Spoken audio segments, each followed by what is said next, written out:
Prime Minister also iterated that Bangladesh is planning to advance on a clean development pathway, and for that we need to have development of appropriate technology and transfer of that technology and finance. As a climate vulnerable country, we are fighting against the effects of climate change every day. So unless and until, and we have so many other priorities other than the combating climate change. So we are fully committed to be in partnership with the global community to redress our sufferings, to take part in global effort to mitigate the impacts of climate change. But we have our limitations in terms of our finance, in terms of our capacity and technology, and that is to be rendered by the advanced industrial countries as they are placed under, as they are committed or obligated by the Paris Agreement. And we have already huge loss and damage has been incurred due to climate change, and we need to have compensation for our huge loss and damage, because already a substantial portion of our citizens have been migrated particularly from the coastal regions and from the flood-prone areas, also for some landslide-prone hilly areas, they have been migrated elsewhere. So to appropriately rehabilitate them and a better living condition for them, we have to have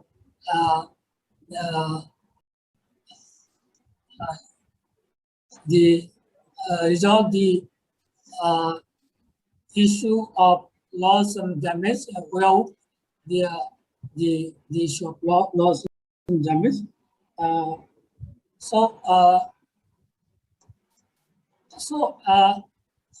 are hoping the best that the major communities will contribute in both ways for mitigation and also for adaptation, because it is due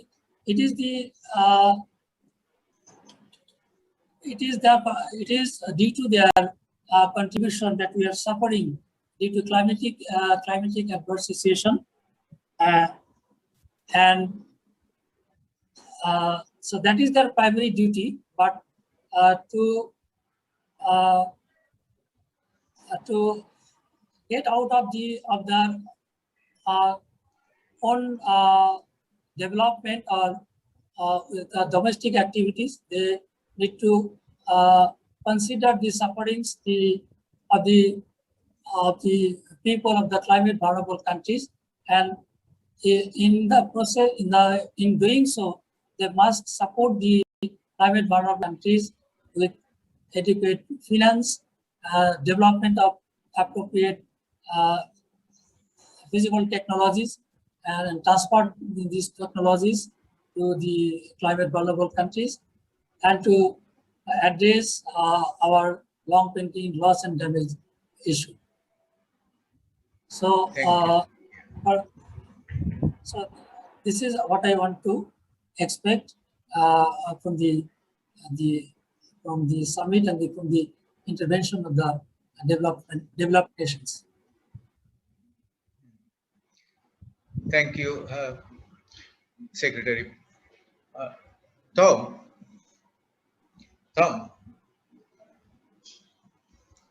So, would you like to say now? Should I come in again on the summit? Yeah. No, say, how do we move ahead? Move to Glasgow. Our road to Glasgow and beyond.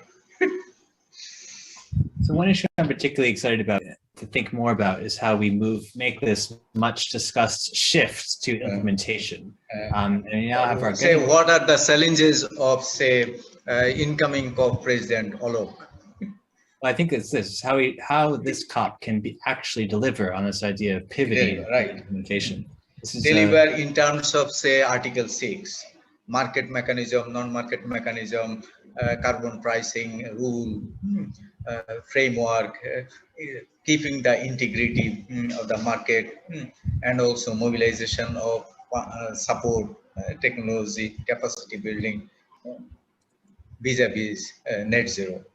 Yes, no, I think all of those are important in the outcomes for the COP. I do think though, I do think this COP will be really marked though, Carmel, if it succeeds in making this pivot to implementation as a COP. And we have COPs now.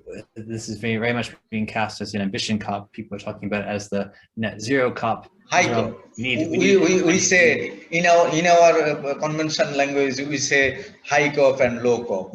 This is a high COP, and in fact, this has turned into say more high COP. Say extra high COP. Indeed, no. Well, every all the new urgency makes it even higher and higher.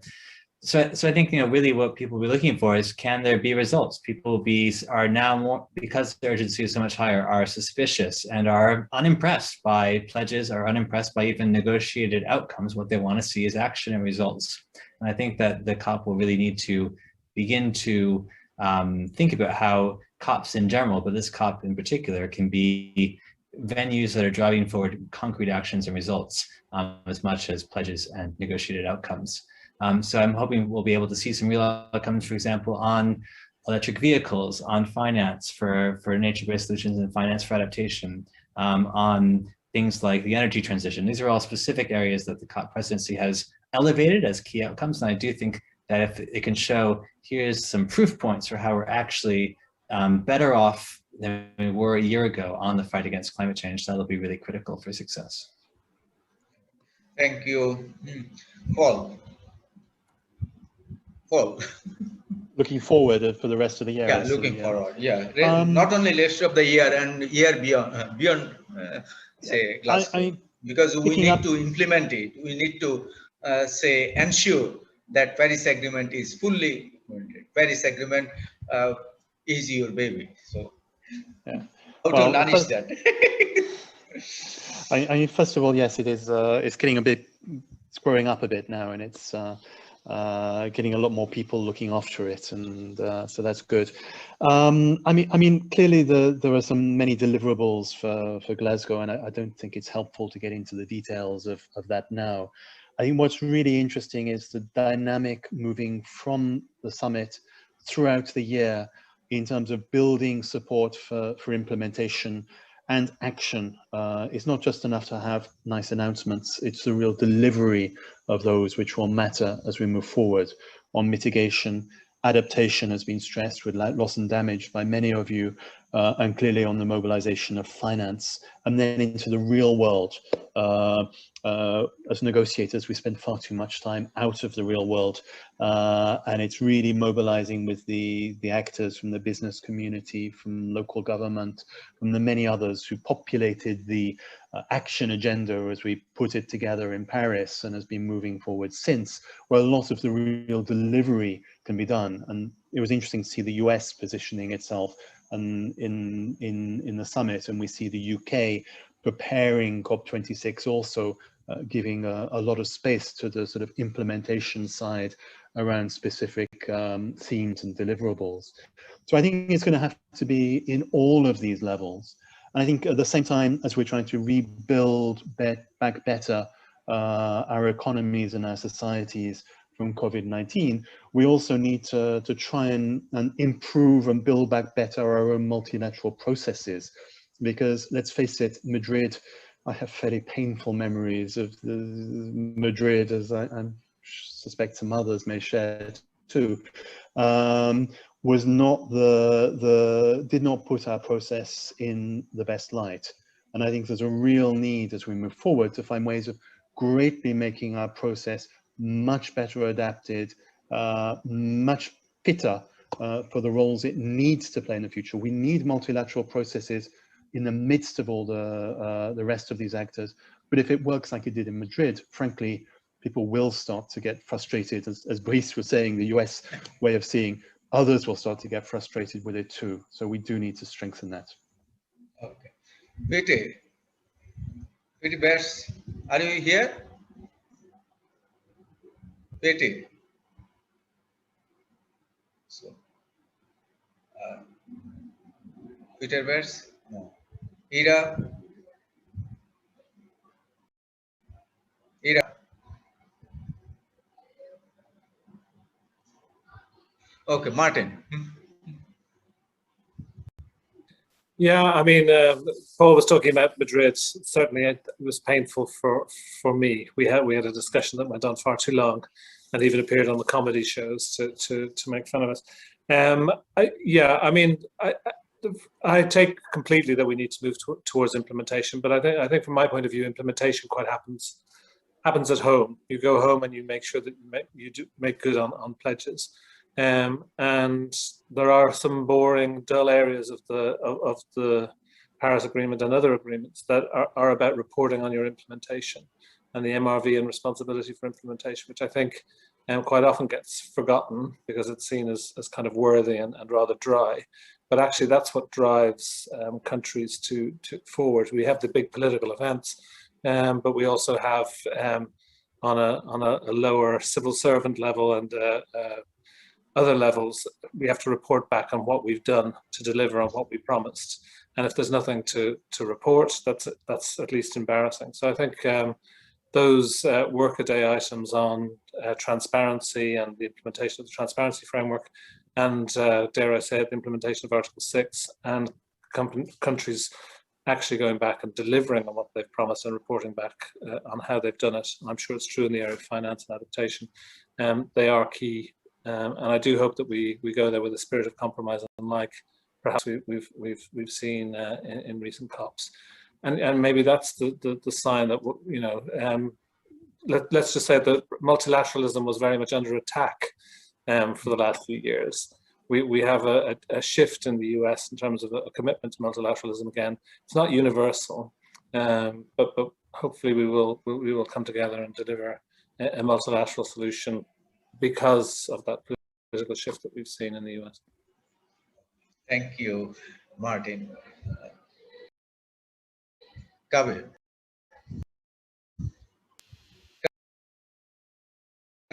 Thanks, Kwamo. I mean, I agree with the points that Tom, Paul, and Martin have made.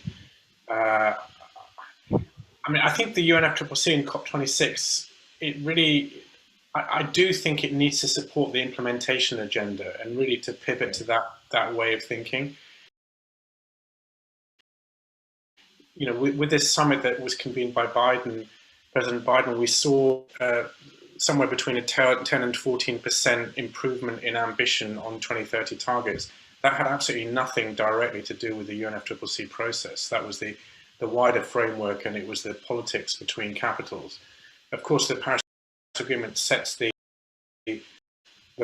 background against which that happened, but it wasn't negotiated. And I think if the COP doesn't pivot towards supporting that implementation through the elevation of the action agenda to, I think, the main show for the COP, but also the technical and boring parts that Martin has alluded to that allow us to track progress, then I think the UNFCCC really risks irrelevance compared to that bilateral and multilateral process between capitals, which I think would be a shame. I think the COP presidency has a really big challenge on its hands, because many of the political deliverables will be known way before the first day of the COP. And that, combined with a COP that is very significant in terms of the calendar, gives a real challenge for the COP26 presidency. But I think it would be a real shame if the whole of this year was characterized by whether or not Article 6 is agreed or not at COP26. We really cannot move towards that kind of dynamic and see the context in a much wider perspective. Thank you. Thank you. I think it was a great pleasure to have you all in this episode, and all hands on the deck. And climate change should be front of the mind. And the real question before our incoming COP president, Olaf, is there a policy pathway to get to Glasgow and beyond? Because we have to implement the Paris Agreement effectively, fully, adequately, so that we can reach 1.5 degree temperature regime. And we have to keep that vision alive. The real question is the rubber meets the road, where it meets the road. So with that, I would now like to close this episode, and it was really great pleasure to have you all from our COP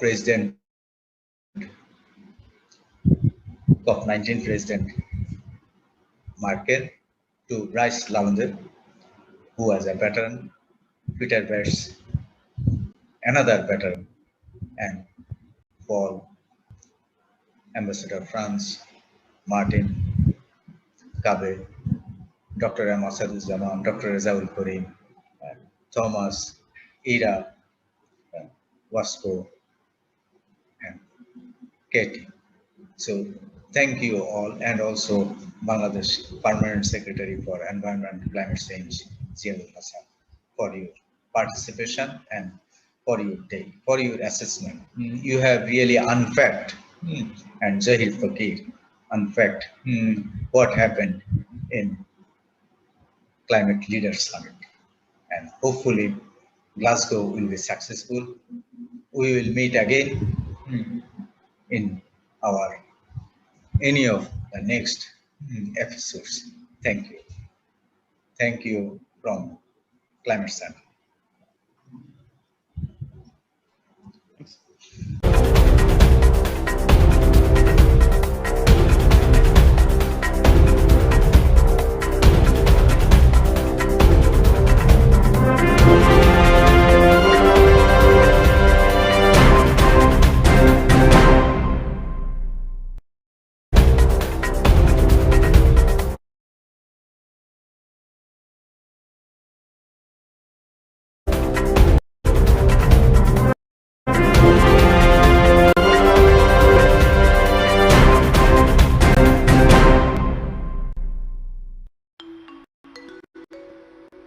With top investors putting climate change high on their agendas, more tech companies are launching software that can help oil and gas producers keep track of their carbon footprint and show investors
tous.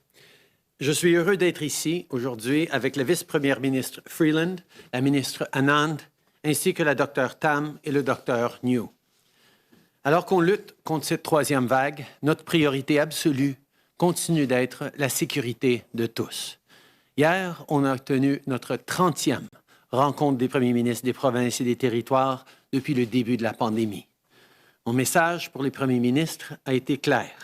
Le gouvernement fédéral est là pour vous appuyer. Yesterday, the premiers and I had another productive meeting. We talked about vaccines, testing, and what we can do to beat this third wave. We also talked at length about borders. Premier Ford asked that we suspend the arrival of international students. Because at this time, Ontario is the only province requesting this, we're happy to work more narrowly with them. We'll be reaching out to their officials today to formalize that request. Again, I want to be clear. This is not the time to travel. On land borders, as a reminder, anyone who comes to the U.S. land border has already been tested in the U.S. in the last 3 days. Then they have to get tested again. And everyone has to quarantine for 2 weeks and do another test on day 8. We're enforcing very severe consequences for anyone breaking these rules. Yesterday, in addition to all this, Deputy Prime Minister Freeland provided an update on the budget as well. I also took the opportunity to congratulate Premier Silver of Yukon on his re-election. I look forward to continuing to work with him on everything from the fight against climate change and creating affordable childcare to our commitment on building a stronger relationship with Indigenous peoples. In fact, I'll be calling Sandy later today so we can discuss these priorities further. As I told everyone around the table last night, it's vital that we keep working together. We're following the situation with this third wave closely, especially in places. Welcome to South Asian Environment Dialogue. Welcome to South Asian Environment Dialogue program regularly knows of you. One of its program regularly knows South Asia. One of its main program in South Asia issues on environmental climate change. Range of issues on environmental climate change. More than 6 months. And we are having more than 6 months. 29th we are having our 29th episode. We're having the topics that we are going to talk about. The topics that we are talking. It's not about South Asian topics anymore. It's South Asian topics. We all know that we are going through our topics. We all know that we are going through a pandemic, should I say, or in this pandemic. Today our topic is, today our topic is the polluted parting, because we know in South Asia we are having, because we know in South Asia we are having more polluted cities, other parts of the world, more polluted be it India, other parts of Bangladesh, be it India, be it Bangladesh cities, also Nepal, many of the cities. And now we find that many of the cities, and now we find that many of the cities, the most safe Delhi, centers like one of the most is there any correlation? Is there any correlation more in areas where the people are more in areas where the people are already compromised, having compromised lands? That we are going to talk about today. Let me first introduce all of you additional support before I to deal with start their the ball rolling. Outbreaks.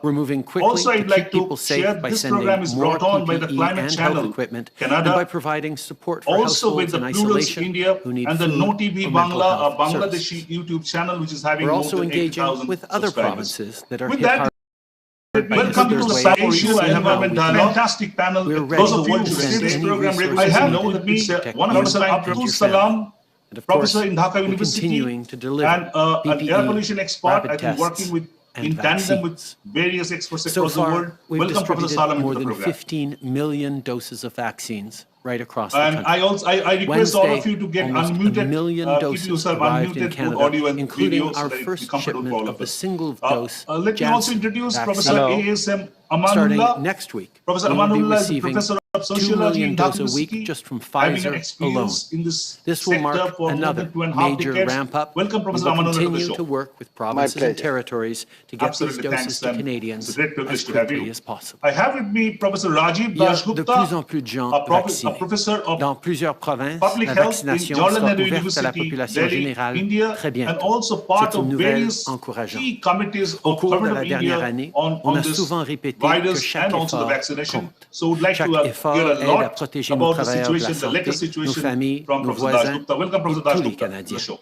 En portant un masque, En gardant nos Absolute pleasure. distances, en I restant à have la with maison, me on aide à sauver des vies. Onumita Roy Chaudhary. Et c'est vrai Onumita aussi is an de se environmental faire expert from vacciner. Center for Science and Environment, Chaque Delhi, dose de one vaccin of the compte. strongest and I think Aussitôt que c'est loudest votre voice tour, on je the vous agenda in je vous India encourage and à South prendre Asia, un now also in rendez-vous pour Africa. recevoir So votre Onumita, vaccin. it's great C'est to have you back important again in the pour se show. protéger We had soi-même et pour jammed protéger before, I les think we'll be autres. jamming today itself. Et c'est today seulement itself. en se Welcome, faisant Onumita. vacciner qu'on va Absolutely. pouvoir Greetings passer to à everyone. travers cette Great. pandémie I et have with me revenir Professor un peu Saira Afzal, à la vie qu'on Dean avait of avant. Public Health and Preventive Au Medicine début de cette from crise, Pakistan. on a promis aux familles, She's from aux the travailleurs et King aux petites Edward entreprises Medical que University, notre Lahore. gouvernement Welcome, va être welcome là pour Professor eux. Afzal to the show. It's On an met absolute tout en pleasure place to have you. pour que notre relance économique Okay, hello, soit la my plus pleasure. robuste et rapide possible. Absolutely. I think we will be having a Just lot a of few inputs minutes ago, from you on Pakistan. Finance Minister Freeland We are also having introduced the Dr. Budget Harshvardhan, Implementation Act Dr. in the House Harshvardhan of Puri, to be Commons. precise. This is the He's a next step consultant forward on the institute plan of we laid out chest in last surgery, week's budget, Vedanta, a plan to get through the hospital pandemic, from create Gurugram, jobs, and make also sure part of our the Lam economy Foundation, comes and roaring back. actually working This right bill there includes to extensions of save support lives at this programs that point have of been a time, lifeline literally. for And millions of I really Canadians, from the feel wage that subsidy and the rent we have subsidy taken to 1 the hour from Canada the patients, Recovery but I Benefit think this 1 and the hour should be Recovery beneficial Caregiving for Benefit. many, many people. We're So facing welcome, a Professor very Harshvardhan to the serious show. third wave. Thank you. Thanks a lot. So we need to make sure Absolute we can pleasure to have deliver you. support And to finally, workers and last but not the businesses least, I who think rely extremely on these important and programs. perhaps out of Of this course, that's not regional all mix this is Dr. plan lays Pallavi out. Pant. With this Dr. legislation, Pallavi Pant we're is also a setting the scientist from the foundation Health Effects for strong Institute, economic and growth, really would with like to funding for understand early this learning and macro levels childcare, health support impact for and students, the a relationship $15 between federal air minimum pollution wage, and much more. and this COVID I'll let the finance in a minister macro go scale, into but more to be detail in a precise minute. on But South here's the Asia. bottom line. I don't want These to measures kind of will spend help you get through much what is time on that. hopefully Let me go the directly. last stretch of Let this me go pandemic. directly to This is about how Dr. we set Harshvardhan ourselves Puri. up But before that, for let me stronger, reel out faster very quickly some recovery data. that includes The COVID everyone. situation at this point of All time, parties when we are need to work together sitting here, to get this is, support through is, the House is of that Commons India, to in Canadians South Asia, as soon as India possible. is having about En terminant, tel 19.2 qu'annoncé ce million matin, je patients, tiens à and souligner the qu'Isabelle number Hudon, of deaths so far from actuellement COVID ambassadrice du is Canada en France, 212,000. There is a accepté de devenir la prochaine PDG de la Banque des entrepreneurs du Canada, soit la BDC. In Pakistan, we are Sa having feuille de route 0.8 million cases. I'm going to the WHO data, internationale so please correct me if I'm wrong. 0.8 million with Elle sera la première femme 17,680 à la deaths. tête de la BDC. From Bangladesh, pour again poursuivre 0.8 leur million travail with essentiel pour la relance 11,350 deaths, économique, and also Nepal and all. So that's a very, very Dans son critical rôle situation. actuel, So l'ambassadeur let's go straight to Dr. Puri. Dr. Puri, we are hearing people are dying entre 2017 et without 2020, oxygen. les And I échanges think you are also commerciaux facing entre le the Canada same et la today. France I am ont told that connu today une hausse de a 30%. tweet by our external Our affairs fight against minister COVID is about not a over patient, yet. about a former There's ambassador reason being to hope. laid at in With your more hospital people only getting their shot and because more he vaccines on the get way, oxygen. So we please will let us know get through what this. exactly the situation And as is. we do, we're going to keep working The situation together here in to Delhi rebuild and a NCR, safer, almost healthier all of Canada, a South Asia is stronger, very bad. resilient We economy. are facing it that leaves no right one now. behind. This is the COVID Before I situation pass it over to getting out Deputy of Prime hands. Minister Now the Freeland, problem here is I that want to the extend my second wave of deepest COVID, condolences it is to the almost an families, unprotected friends, wave. and victims of the tragedy The at Mount magnitude Meru. of this wave Canada has stands with swept the away people of all Israel the medical and the Jewish facilities, community. doctors, and everything. There are some few things which I want to share with the panel here. That there is a lot of difference between the first wave of COVID and the second wave of COVID. Much higher than the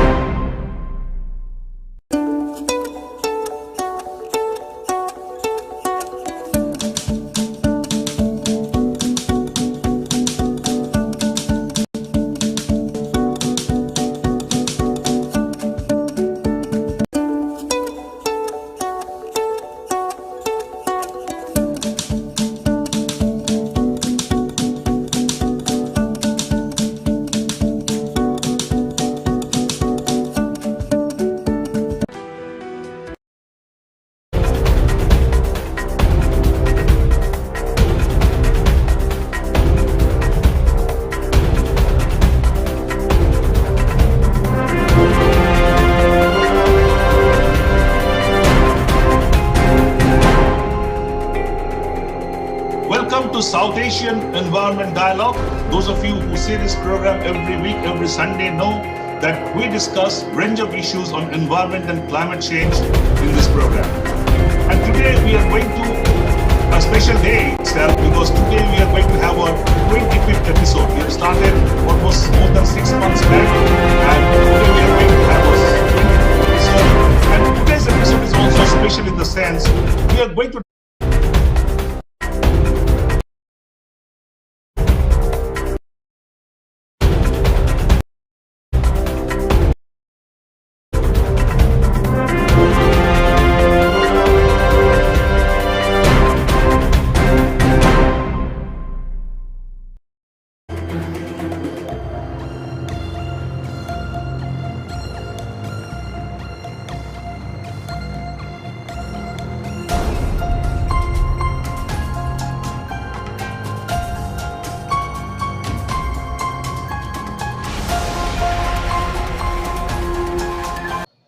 welcome to South Asian Environment Dialogue. Those of you who see this program regularly know that it's a one-of-its-kind program in South Asia where we talk about a range of issues on environment and climate change. And we've been doing it for more than 6 months, and today we're having our 29th episode. We're having our 29th episode, and the topics that we are going to talk about today, I think, is not a South Asian topics anymore. It's a global topics. We all know that we are going through a extremely bad time, should I say, a pandemic of horrendous proportion. Today our topics is that is COVID hurting polluted cities more? Because we know in South Asia we are having the countries and cities which are more polluted than other parts of the world, be it India, be it Bangladesh, be it Pakistan, many of the cities, also Nepal for that matter. And now we find that many of the cities, say one of the most highly affected by COVID. Now, is there any correlation? Is COVID pushing more in areas where the people are already compromised, having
Those of you who see this program regularly know that it's a one-of-its-kind program in South Asia where we talk about range of issues on environment and climate change.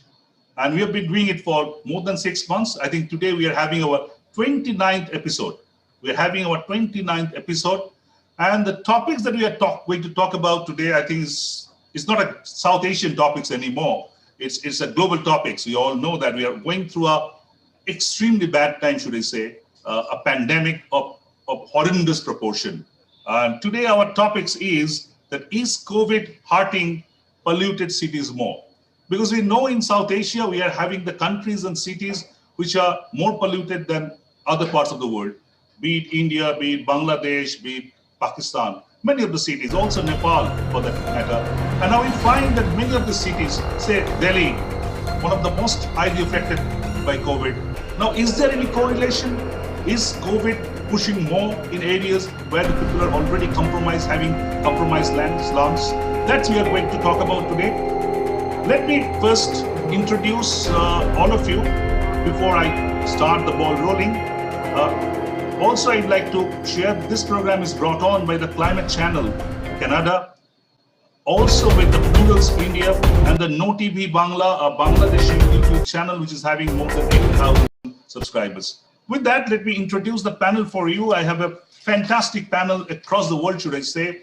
I have with me Professor Abdul Salam, professor in Dhaka University and an air pollution expert, I think working in tandem with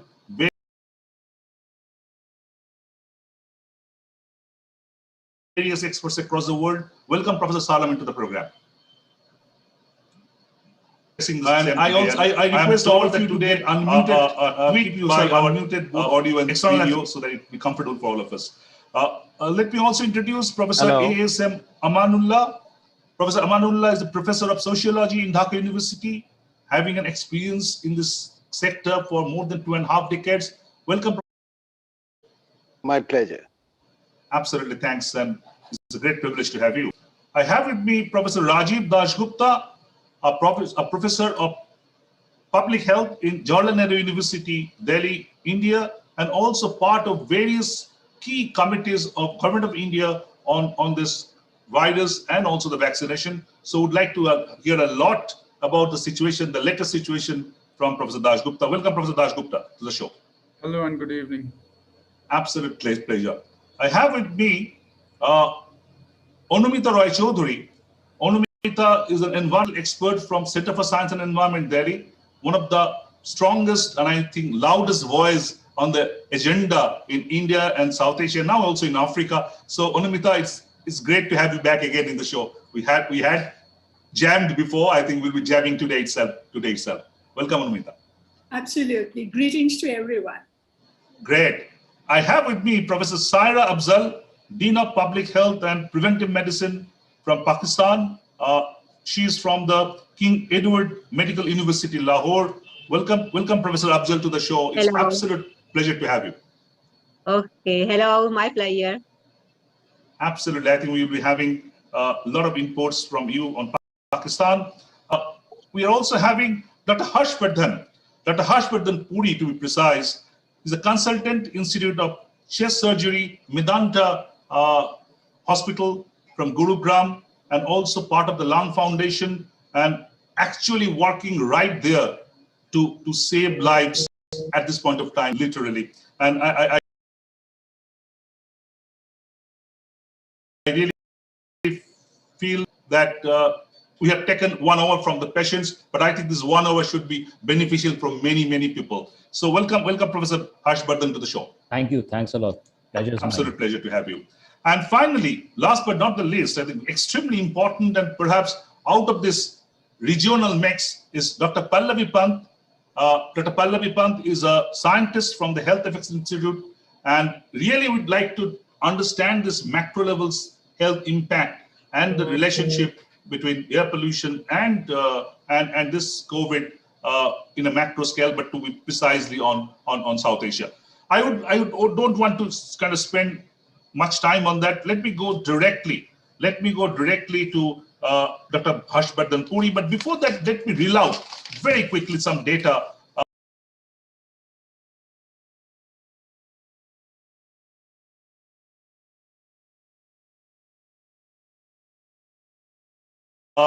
The COVID situation at this point of time, when we are sitting here, is that India, in South Asia, India is having about 19.2 million patients, and the number of deaths so far from COVID is 2,12,000. That is 0.2 million deaths is there.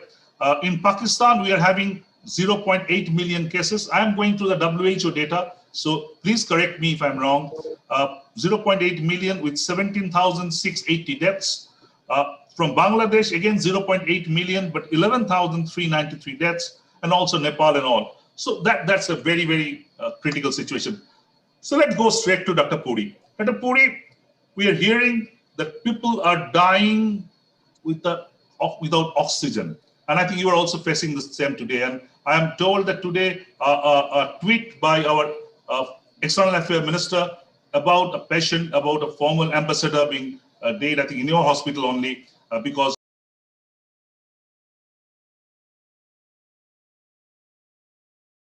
he couldn't get oxygen. So please let us know what exactly the situation is.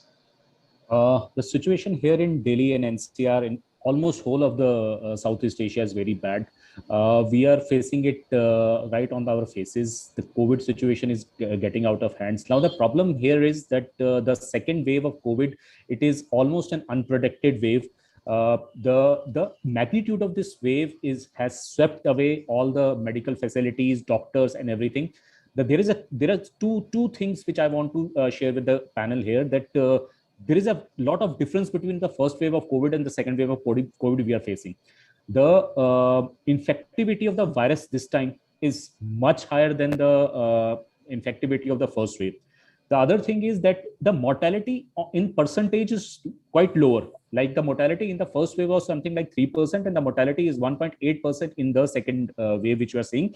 But because of the sheer number of people it is infecting, the absolute number of mortality is increasing like anything.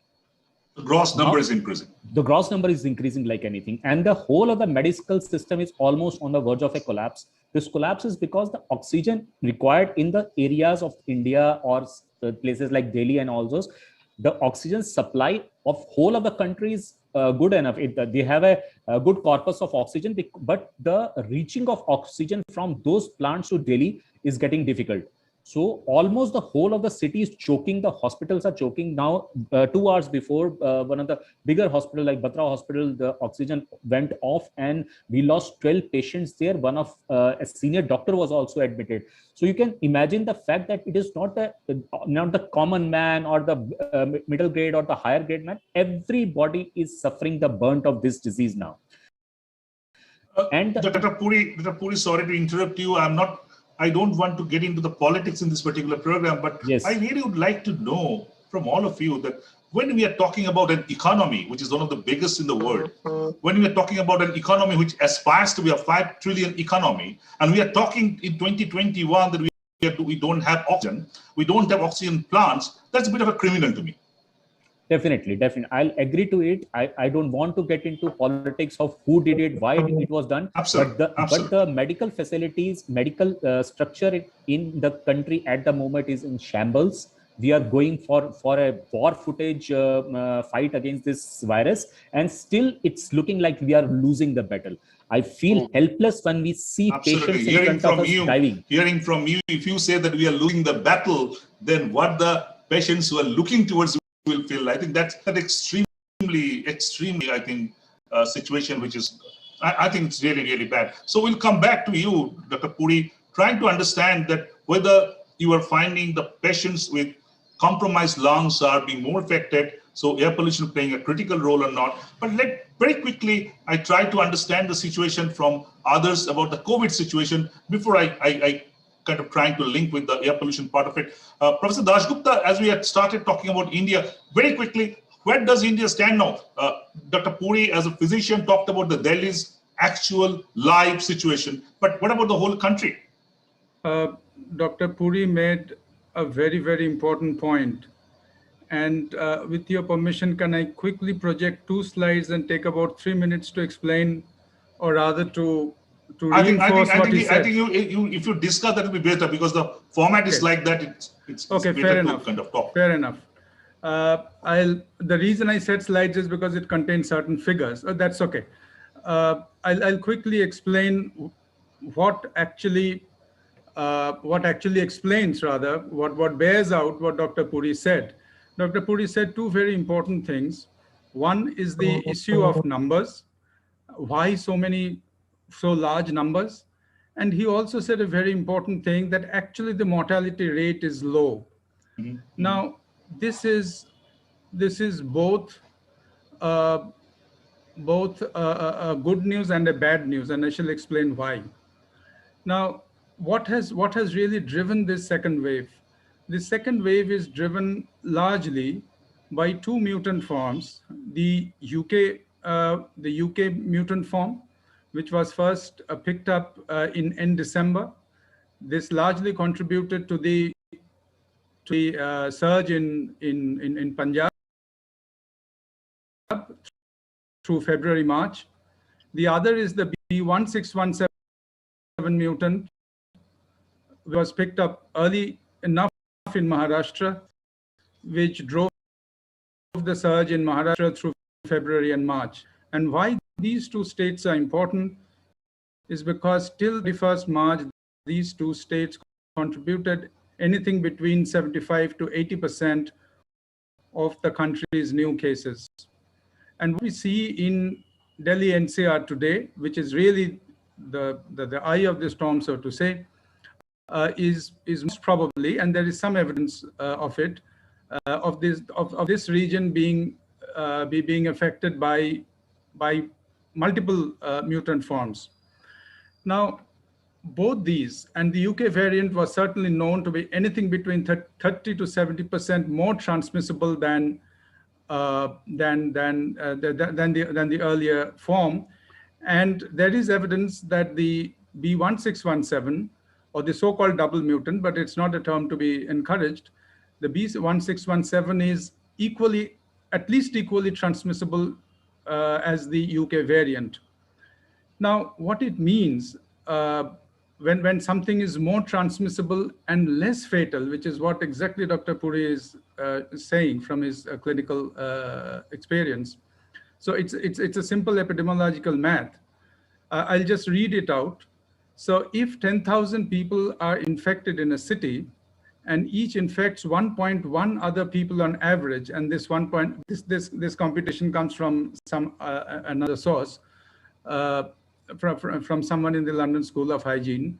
So he is drawing upon the UK rates, known UK rates. So I'll read it again. So if 100,000 people are infected in a city and each infects 1.1 other people on average, which is the low end for the estimated rate of infection in England, then in 1 month, 16,000 people would be infected.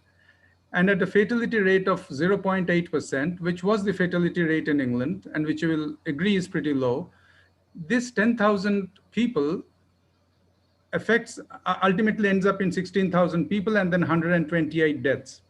Okay. Remember this 120, I'll just take 1 minute. Remember this 128 figure.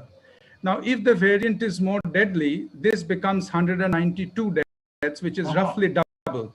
But the variant is 50% more transmissible, though no more deadly, this becomes 122,000 cases in a month and 976 deaths, which is 10 times the deaths, which is a whole lot of preventable deaths, and that's what we are exactly seeing. And half a minute more. Was this known or was this not known? Was this predicted or not? I would draw your attention to a Reuters report that's broken today, which simply says, scientists say India government ignored warnings amid coronavirus. Absolutely. So this is what explains what's happening in the last. Absolutely. I think I'll come. We'll discuss that. But let me very quickly. We have heard the kind of a scary situation in India from both the experts. But let's go to Bangladesh. Professor Amanullah, what's the situation of COVID in Bangladesh right now? What exactly is the situation? How you see it? Thank you very much. Bangladesh is currently is 3 weeks lockdown is going on in Bangladesh, and before the lockdown around 3 weeks ago, the infection rate was around 24-25%, and because of 3 weeks lockdown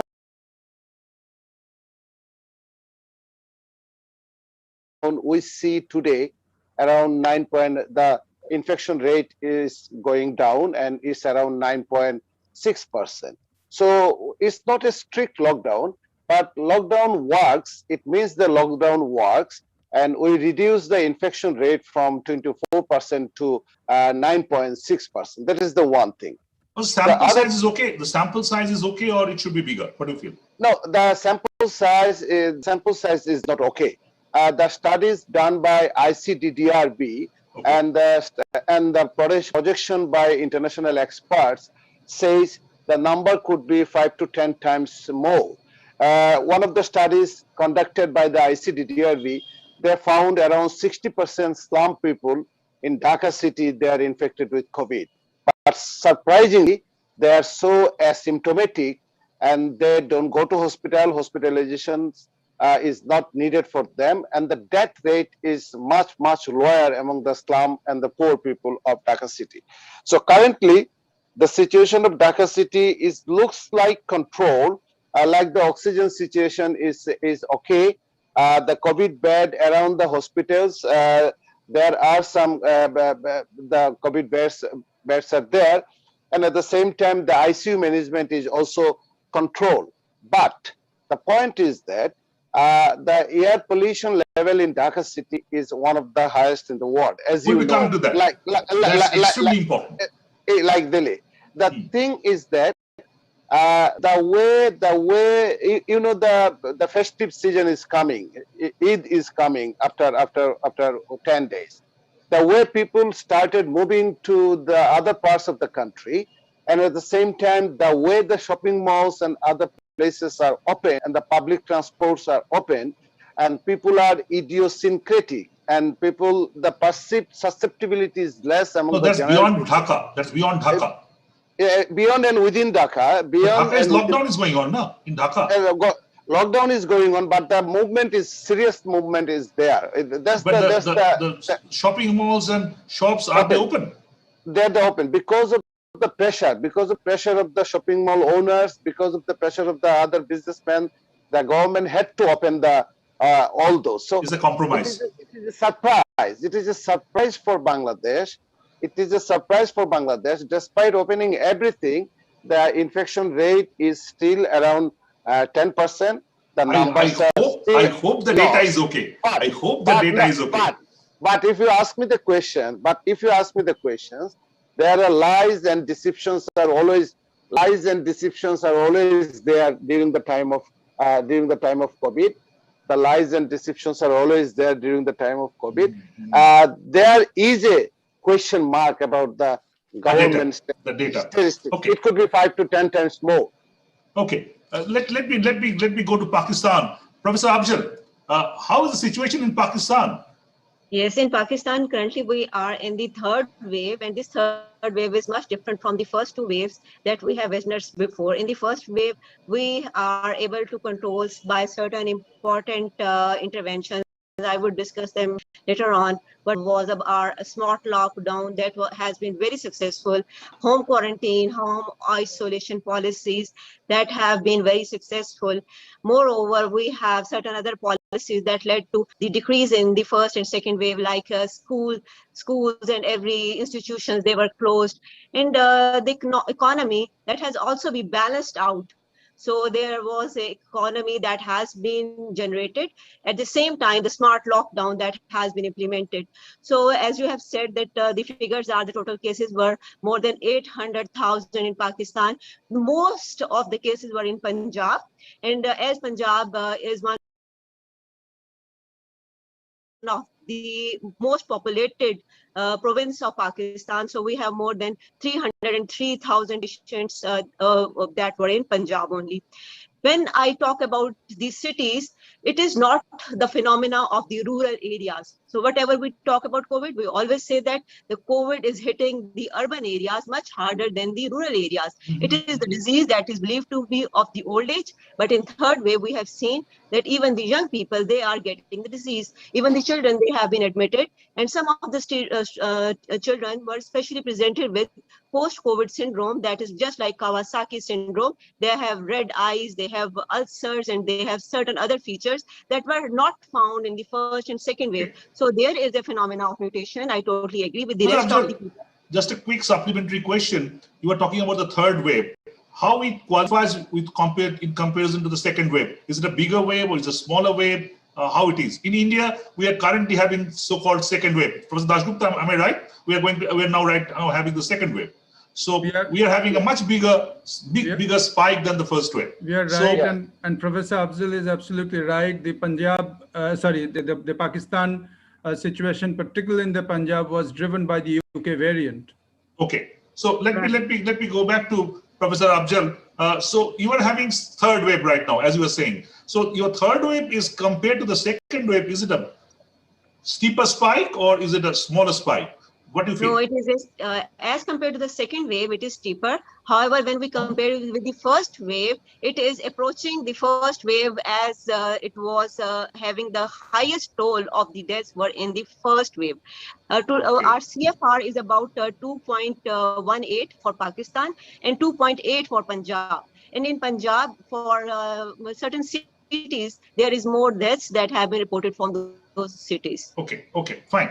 I think we'll be trying to understand from you later the kind of whether the polluted cities are being more impacted. But let me first, now we have talked about the COVID a bit. Now let us try to understand the air pollution component. And can I start with Anumita?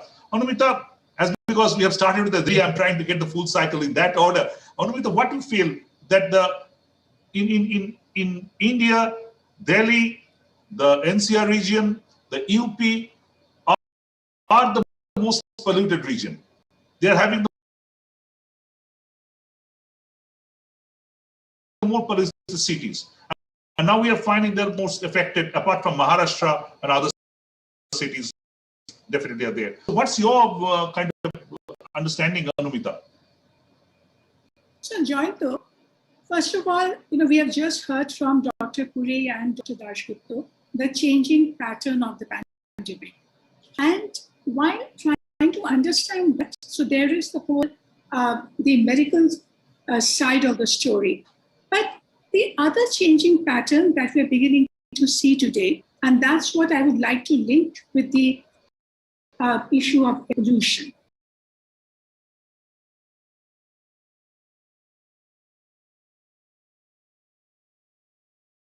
Is the spread of the disease across landscape. So during the first phase, and I just want to hint at that during first phase, we talked more about the cities where we got the incoming cases, like Mumbai, Delhi, Bangalore, and then the migrants moving to Uttar Pradesh and Bihar and West Bengal. That was the nature of the spread. Absolutely. But in the second phase, it's a lot more widespread. And this kind of the landscape that is, and we're constantly broadening and widening. Now, this also means that we're beginning to notice resurgence of this in different micro environments, in different air pollution situations, and with huge vulnerability. Now we know that India as a whole and South Asia, it's now called the epicenter of the global air pollution problem. And we know that 90% of the population in this region don't breathe air that meets WHO guideline. And Pallavi will tell you more of this from the state of global air. Absolutely. But we know that this region also has the highest exposure and has also experienced one of the increase over the years. And what that report is also telling us that even after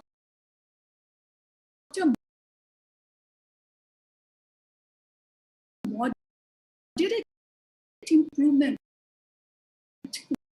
in the levels in the region, it's still is the highest if you compare with regions of the world. And today we are talking about even highest number of deaths among children and babies in this part of the world. We are all talking about multi-pollutant crisis. It's just not the tiny particles, but also ozone, all of that coming together. And therefore, now within that context, the point that I want to raise today, that the NCR, larger Indo-Gangetic plain, which we know are highly polluted. But we also have Kerala today, we have Maharashtra today, right? And we have to understand that, it is just not the high levels in the Gangetic plain, but what we breathe in other regions of the country are also not safe. So this complacency that is breeding in this country, that, in Mumbai or in Chennai or in Kerala, I'm not, we are safe compared to the Indo-Gangetic plain, that myth has to go today. And I just want to end with one point, that in this shifting nature of the changes, keep in mind our vulnerability, that both air pollution and pandemic happening when we have high level of comorbidity, high incidence of poverty, large number of poor people, and also new poor because the economy has collapsed. So imagine this additive effect of all these factors, how much that is enhancing the risk. I think Anumita has made an extremely important point, that sometimes in media we tend to go overboard with a Delhi or a Kolkata going a record air pollution, almost getting a sadistic pleasure in reporting them. But at the same time, other parts of the country, which may be less than that, but are above the normal, as Anumita pointing out, and that impact is now being felt. That even these people in Kerala and Maharashtra are not that safe because they are also having the compromised lungs. Before I go to Pallavi, to understand this macro relationship, very quickly from Professor Salam, what's in Bangladesh? Do you feel this linkage of pollution and pandemic? Thank you, Jayant Bashum, and expert, the panelists today. Actually, I learned a lot about the whole situation in IGP region. Actually, if you want to tell about the air pollution, for actually in environmental pollution, Bangladesh is the #1 country for the worst environment, and the highest number of deaths for environment. And air pollution is the #1. Bangladesh #1, Pakistan #2, and India #3. Yeah, exactly. For record. And most of the cities, if you go for most of the cities in this region, in Southeast Asia, is more specifically IGP, Indo-Gangetic region, we have highest number of PM 2.5, highest smoke, and highest ozone pollution, and all the pollutions are highest. So what happened actually in this region, the people, already Anumita mentioned that the whole region people, they are all the important already compromised with the high exposure of air pollution. This is not the only situation. I think in this area, all over the world also, 90% people all over the world don't have clean air. What is prescribed by WHO, 25 microgram per meter cube. So 90% city people in the world, they inhale very poor quality of air. So absolutely, I think that I think you are almost kind of feeding to Pallavi, because I think the point that you have just raised, I think, is feeding to Pallavi. Let me, I'm coming back to you, but at that point, because it's a very important point you have raised, Pallavi, what do you feel? Professor Salam just said that not only South Asia, India, Pakistan, Bangladesh, 90% of the people in the whole world are not having the clean air. So, what's your assessment, Pallavi? No, I think he's very right. Over the years, we've seen data from across the world, and air pollution levels, including PM 2.5, as Anumita was saying, and then as both Anumita and Dr. Salam said, not just PM 2.5, but also ozone, other gases like nitrogen dioxide are very high in many parts of the world. And if we just think about this disease, as Dr. Harshvardhan said, and as Dr. Afzal and Dr. Rajiv said, we know that the disease affects our lungs. We, can sort of inhale it, get exposed to it in different ways. And if we have already been living in areas with high pollution, PM 2.5 is linked to respiratory diseases, heart diseases, ozone exposure linked to respiratory diseases. So for years, many people have been exposed to high levels of air pollution. Your respiratory systems are, not as solid, for the lack of a better word. There are people have diseases, people often have, breathing difficulties even without COVID. So when a disease like that would strike you and it is going to impact your respiratory system, then you will be less likely or, more vulnerable to it, more susceptible to it. And that is something we have also seen in other parts of the world. That's not just true in South Asia.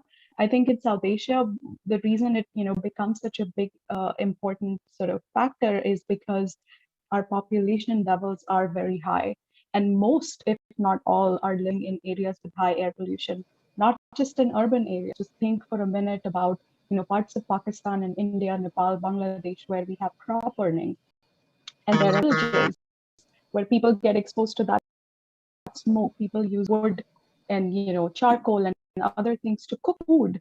Even the migrants that were going home from different places, that's what they were doing. So we are continuing to see those exposures, and there's a lot of data and numbers that are coming out now relating COVID to air pollution. But even if we go back to the basics of what is air pollution impacting in our body, it's our lungs, it's other organs and systems, and what is COVID impacting? It is the same systems, the lungs, our respiratory, breathing. So that's how we link. That's impacting. Any study being carried out by Health Effect Institute so far linking the COVID and air pollution? Any study which has been published, or something? Any data which has come up from any part of the world, South Asia in particular? Anything of that sort? Yeah, there have been a number of studies. I think air pollution scientists in different regions have been looking at this. From South Asia in particular, there haven't been, health and air pollution studies as such. There are some going on right now, and hopefully we'll hear about them. But in Europe, in China, and in US, there have been studies which have shown people who live in more polluted areas have a higher risk of having a more severe case of COVID if they get the infection, or higher chance of death if they get infected with COVID. So there is that difference. You might get infected, but whether it's severe or... So Pallavi, sorry to interrupt you, this is not a theoretical question anymore. This is not a theoretical question anymore. The relationship between the pandemic and pollution has been kind of established to a large extent. So with that context, Dr. Amanullah, you were trying to... I just want to add one thing. There are dozens of studies already completed, and there are journals. There are articles in the British Medical Journal. There are articles in the Nature, PLOS One. There is a relationship between the COVID infection and the air quality of air pollution. But it is hardly noticeable any study in Bangladesh, or I saw in a couple of studies in India, but not seen anything for Bangladesh or Pakistan. Okay. But there are maybe having studies, Professor Amanullah, but those study results, I'm afraid, is yet to impact the policy decision of government. That's where I'm coming. That's where I'm driving at actually. Not at all. Not at all. Not at all. I'll be coming to that. But let me first go to Dr. Harshvardhan Puri again, before from the macro to micro.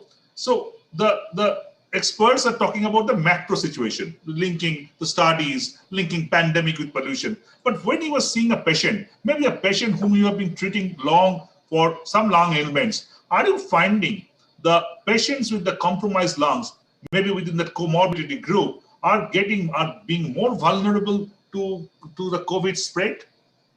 So I'll be telling you, I'll take two or 3 minutes. I'll be telling you 3 situations here. Okay. When the COVID was not there last 2 years back, and there was a small thesis one of our PGs did, in which we saw the demography of the lung cancer patients presenting to us. So what we saw was that the lung cancer patients 10 or 20 years back were much older. They were all smokers. They were all smoking cigarettes and all those stuff. And the women population was around 1% or something, 1 or 2%. And mostly 95% was males and 5% females or something like that. So what we saw the shift in 2018 was that we have a something like 60-40 ratio of women is to men and men is to women. And the younger patients like 20 to 25 age group was increasing, and like 10 to 15% of the population coming to us with lung cancer was a non-smoker. They were the people who hadn't smoked a single cigarette in their life. So what was it which was causing this shift? So only thing which we could correlate as clinicians, we are not epidemiologists, we don't do studies. As clinicians, only one thing which we were able to correlate it to was air pollution. Now, it doesn't take an Einstein's brain to think that how would it would have happened. Basically, what has happened is, am I audible? Yes, you are audible. Yes, so, yes. What has happened is the only thing which has changed in the last 20 years, except for cigarette as being the most common factor in lung cancer, was pollution. This was one aspect pre-COVID.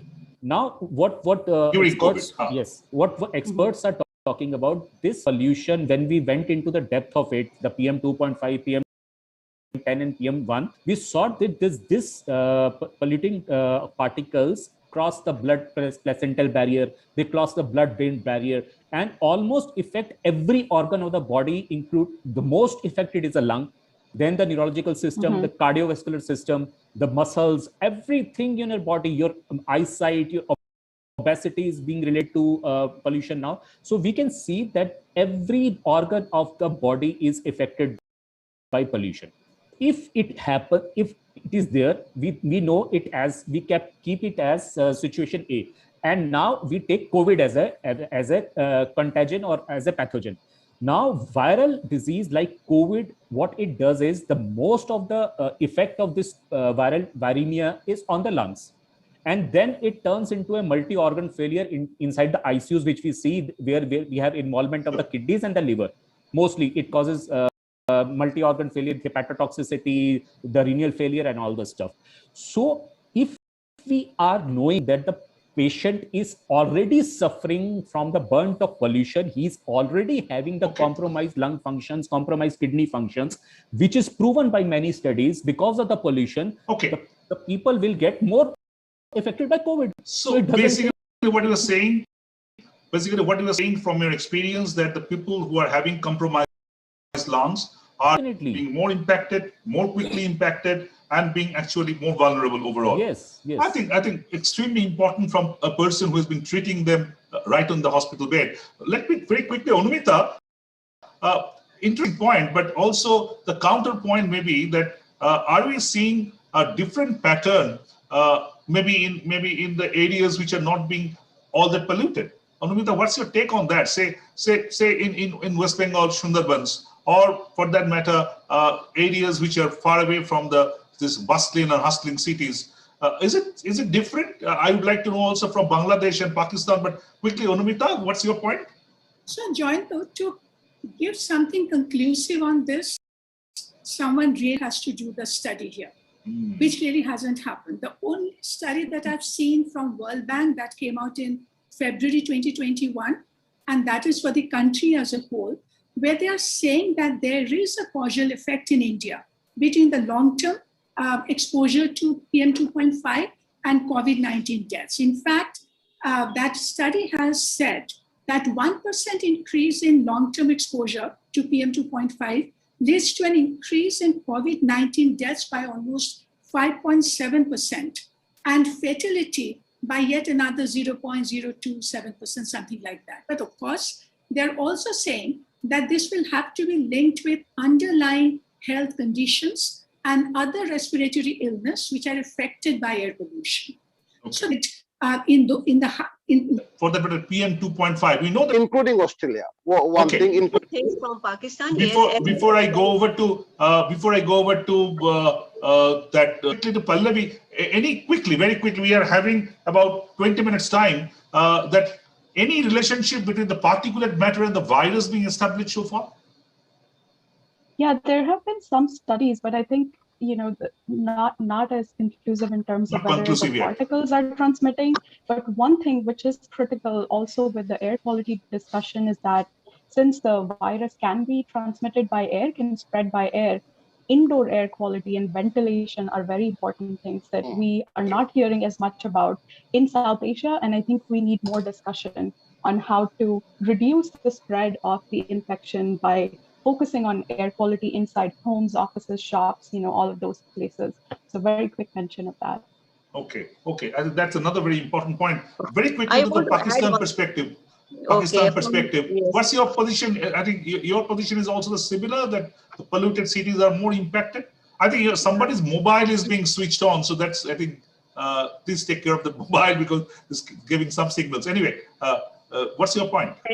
Okay, from Pakistan, yes, there are various studies that have been published about the air pollution and the relation of COVID-19 from King Edward Medical University and from Lahore University of Management Sciences. It has been published. What is the mechanism? As you have said, that particulate matter, when it enters into the respiratory tract, there are mucous membrane, and on the mucous membrane, there are thin hair-like structures that are called cilia. These cilia, they are used to engage that particulate matter so that it cannot go down into the lungs. Once the virus is present on these particulate matters, those cilia, they can't work properly. So the virus has more chances to reach the lungs directly and causes pneumonia. And that pneumonia is causing mortality. So there is a very strong relationship of the particulate matter with having that virus being lodged on it and going directly to the lungs and causing a severe pneumonia and mortality. And in our study, we have found that 8% more mortality was found in those areas where particulate matter was more. And even 1 microgram per meter cube in air pollution that was measured by PM has increased the mortality. Another thing that I have already told you is the rural areas are not very much affected by COVID-19 in Pakistan. It is one of the indirect evidence, because in our rural areas, there is a lot of good air that is present, and there is very little industry and vehicles and brick plants. I understand. And pollution. So rural areas, they are not that much affected. Okay, my third point is, we know that Lahore is among those 10 cities that are affected by pollution. And when we see in Punjab, Lahore has the highest positive. Yes, Lahore is extremely polluted in the global list. I think your voice is trailed off. Anyway, we heard you that Lahore is one of the most polluted cities. Very quickly to Professor Dashgupta, it's very clear from hearing all these environmental experts across South Asia and also Pallavi from Health Effect Institute, that pollution is causing or triggering or enhancing the impact. Now this, you were talking about the variant, that UK variant and also the double mutant variant in India. I don't know that double mutant variant is operating in Bangladesh or Pakistan. It's in Bangladesh. It's in Bangladesh. It's also in Bangladesh. Now, many public health experts told me, and I actually have written on it, that this double mutant is kind of crossing the barrier in the nasopharyngeal region much too quickly and colonizing into the lungs. So that's again adding to the problem. So, Professor Dashgupta, how you see it? I don't know. I am no expert on air pollution and health. But yes, from a clinical epidemiology point of view, this observation has gained credence. It is perhaps the case that it's involving the lungs earlier. But then again, these are evolving scenarios. I have no knowledge or expertise to be able to link it in any way to air pollution. Okay. Fine, fair enough. I think we are having about 10 to 12 minutes time. Let me start with Pallavi. I think this round is about the policy part of it. because even before COVID, I had the opportunity to kind of interact very closely with the WHO head on air pollution during the Madrid COP and other COPs as well, where he said that despite our repeated requests, many countries, including India, are not very inclined to take the air pollution control as a policy measure in a very progressive or a proactive way. So that was before COVID, and now COVID has. Tell me how you see the policy response of the countries like India, Bangladesh, Pakistan, despite being the most polluted cities in the world, most polluted countries in the world, are they doing enough on the pollution count? COVID or no COVID? I think that's an important question that we can maybe spend a whole hour on. Just to put things a little bit in perspective, I think over the last 10 or so years that at least I've been working in this field, there has been progress. So I wouldn't say that countries are doing nothing. Are they doing enough is a good question to ask, because there definitely are things that we could be doing today if we have enough data and information. And this is not just true for India, this is also true for South Asia as a whole. And there have also been instances where there are now increasingly demand or asks for whether countries across this region can work together, because the air in India, Pakistan, Nepal, Bangladesh, it's all very similar. Our sources are very similar. And I think that in terms of policy action, one major takeaway that we should hopefully be taking from the COVID crisis is that air pollution is a health issue very centrally, and our public health planning, not just air quality management, but our public health planning needs to consider it as a way of, as a sort of factor that is impacting health. And in the long term, our health policies need to acknowledge air pollution. One additional point I just want to make really quickly in terms of the link between pollution and cities and sort of rural areas is also that there is this link between pollution and COVID.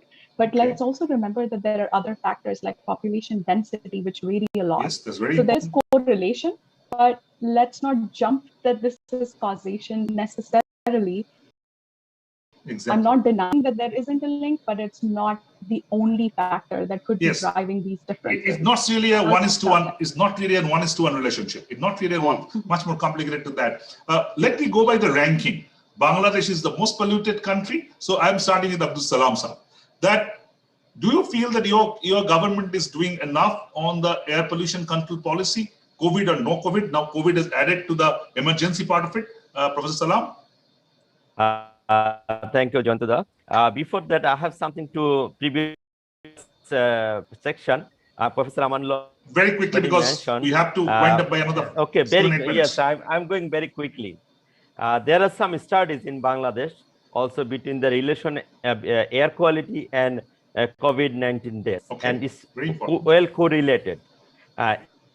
This is one thing. Another thing I would like to mention, all of our discussion, our panelists mentioned here, there is this strong relationship between air pollution and COVID. But I believe there may be some points or some optimum condition. It's not directly related. Professor Amanullah mentioned most of our Salam people, they don't have any mortality. They have COVID patient, they have COVID carrier, but they don't have any mortality because they have a strong capacity to overcome the COVID-19, though they are very poor living condition with very poor air quality, but they are not, there is not enough mortality. Maybe we should consider that one. They may overcome the situation because they already just hold for a second. In fact, I just triggered because Professor Salam Sahib is saying it. There's a theory going on in India, in Kolkata, in Delhi. I don't know, Anumita can tell that the slum people, the people who are in the socio-economically more challenged, they are being less impacted by the COVID. That's the general theory, and they are being kind of,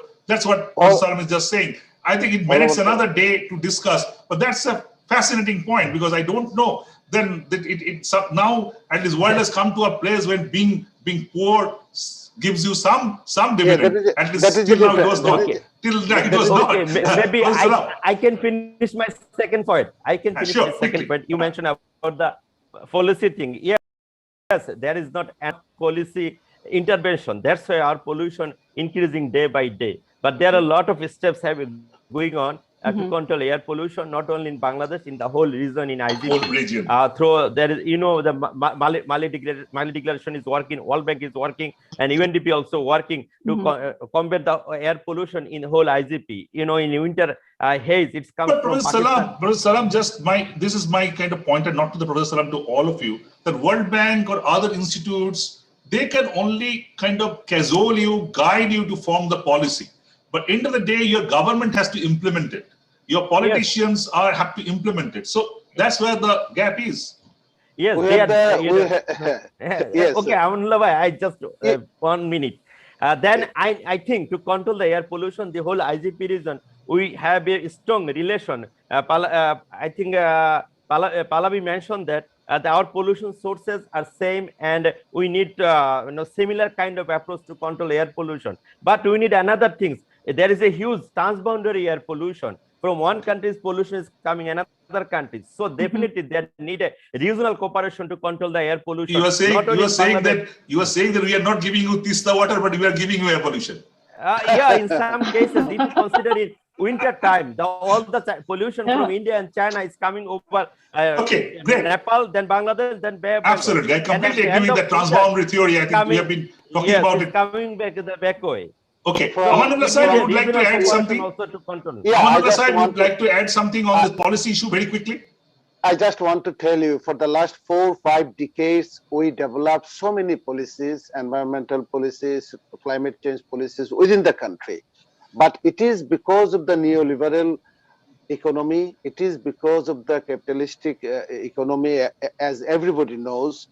It is because of the pressure from the industrialists. It is because of the pressure from the urban elites. It is almost impossible to implement the policies by the government. That's why the government always says that we have to do this, we have to do that, and government is positive in terms of controlling the air pollution. But in reality, in the field, not really they can't do anything. They can't do anything. Okay. They can't do anything. We don't know how to do it. This is a very complicated situation. Very quickly to Pakistan. Very quickly, I am just extending my 5 minutes just to have all views from Pakistan. Your policy.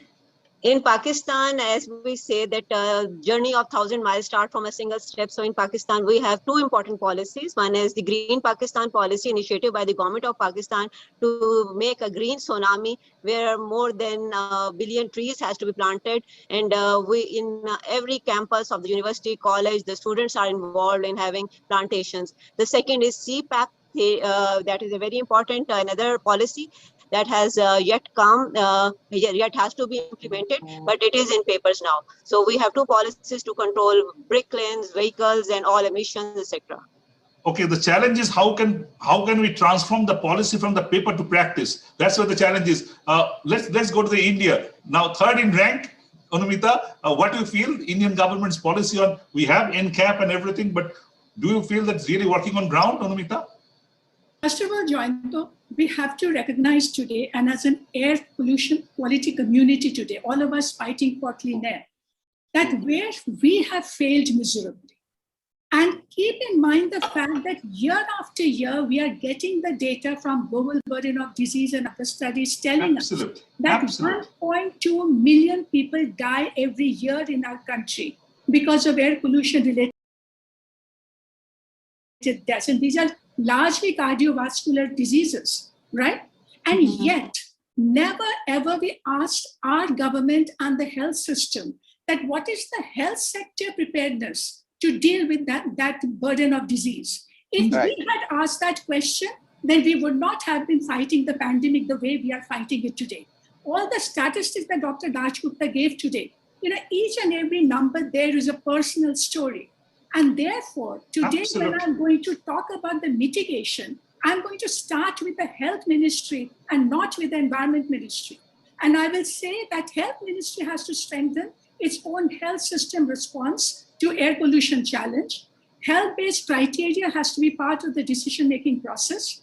Health information, in fact, we need health impact assessment of regulations and health cost benefits to guide all our mitigation strategy.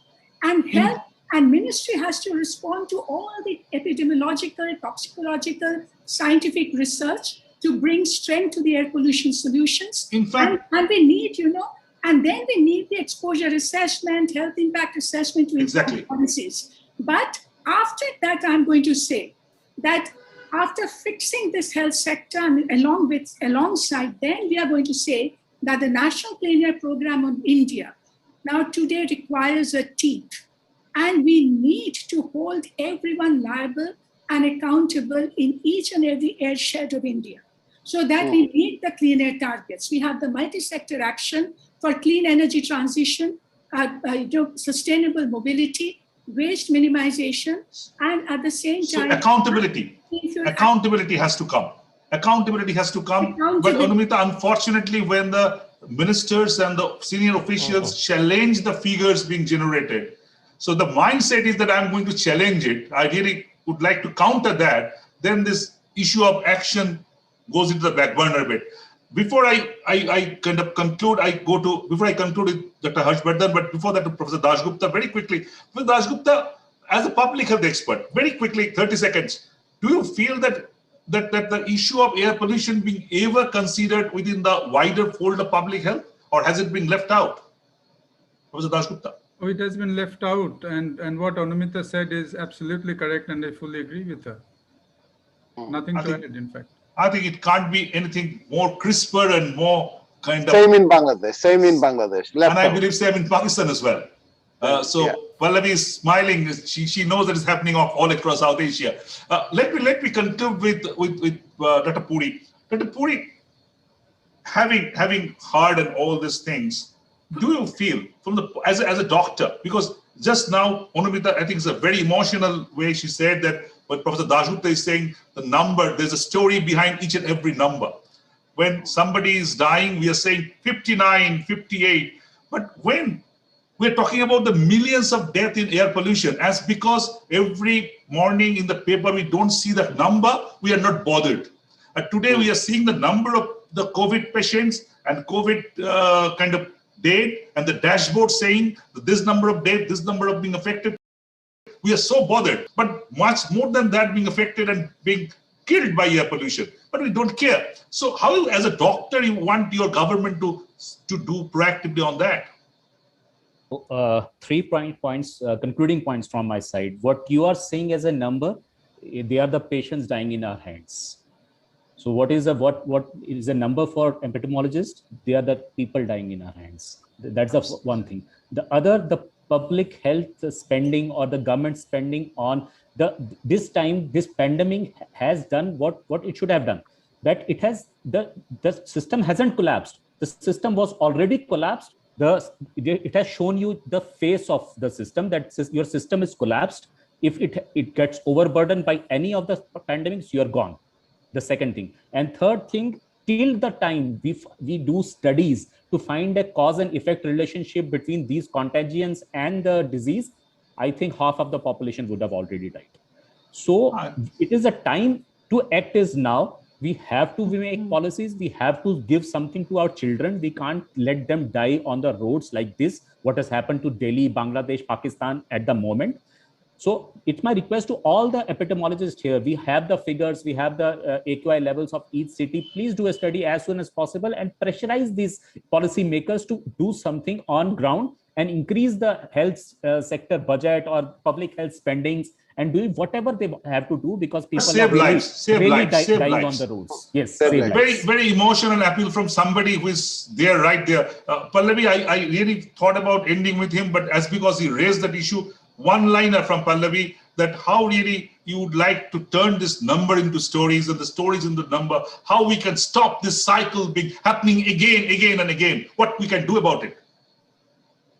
I think we need to remember everything that everyone said here, and also as the air quality community, as Anumita was also saying, bringing together health scientists, clinicians, public health experts, and policymakers together, not working in our silos, but all of us coming together to address this problem that's killing, many among us, our family and our friends. And push the governments to actually act on ground. These so-called studies, the so-called reports, which are going to the back burner, never being acted on. and we find that the actions which are being taken are anti-pollution, anti-environment. Yes. So that doesn't work. So I think with that, I think we did a fantastic panel and we had a fantastic discussion. I believe you have all enjoyed it. But more than the enjoyment, I believe people are dying. People are dying all over the world. People are dying in South Asia. The Dr. Puri, person like Dr. Puri, seeing them being dead in front of him.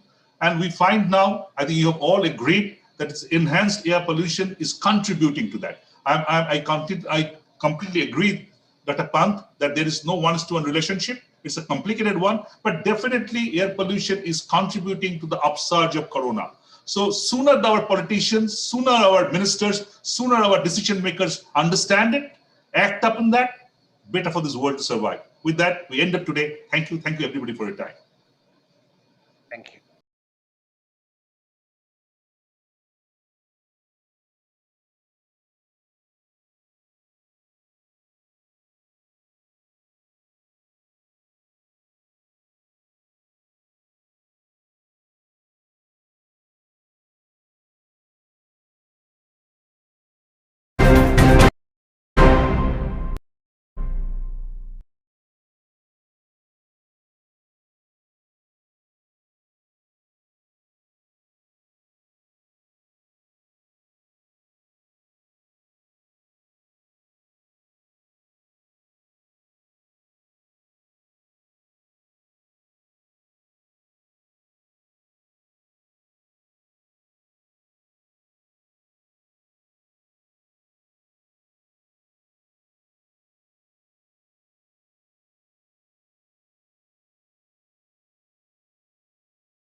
You know, your leadership on this issue is a statement to the people of your nation and to the people of every nation, especially our young people that we're ready to meet this moment. And meeting this moment is about more than preserving our planet. It's also about providing a better future for all of us. That's why when people talk about climate, I think jobs. Within our climate response lies an extraordinary engine of job creation and economic opportunity ready to be fired up. That's why I proposed a huge investment in American infrastructure and American innovation to tap the economic opportunity that climate change presents our workers and our communities, especially those too often have left out and left behind.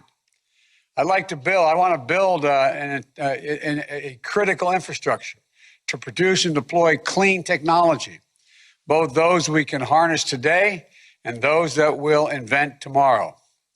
I talk to the experts and I see the potential for a more prosperous and equitable future. The signs are unmistakable. The science is undeniable, but the cost of inaction keeps mounting. The United States isn't waiting. We are resolving to take action. Not only our federal government, but our cities and our states all across our country. Small businesses, large corporations, American workers in every field. I see an opportunity to create millions of good-paying middle-class union jobs I see line workers.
Let me, before I go to Professor Fryer for an overview of South Asia, as because the Indian situation being raised, let me go to Dr. Ghosh, who is also the chairman of Bihar Pollution Control Board. Dr. Ghosh, what is the situation? See, the scientists right are giving data. What's the ground level situation, say in the state of Bihar and Bihar, the part now of the Jharkhand? What is the situation out in that